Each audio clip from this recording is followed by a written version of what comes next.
ये दोस्तों एक ताज़ा गज़ल आप सबकी खिदमत में पेश है। गज़ल का मतलब यूँ कहा है कि उल्फत के तकाज़ों का भरम टूट रहा है। उल्फत के तकाज़ों का भरम टूट रहा है।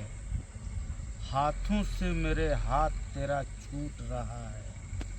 और शेर मुलाहिज़ा फरमाइए कि चुपके से निगाहों के दरीचे से उतर कर, चुपके से निगाहों के दरीचे से उतर कर एक शख्स मेरे दिल ही को अब लूट रहा है।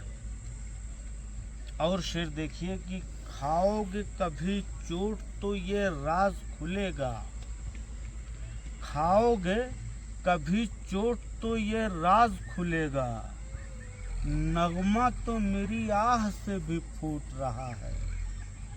और दोस्तों एक शेर बतौर ख़ास जिसके लिए मैंने ये गज़ल कही कि किस किस तरह से मैंने पिया तुझको क्या खबर, हर तंज तेरा जहर का एक घूट रहा है।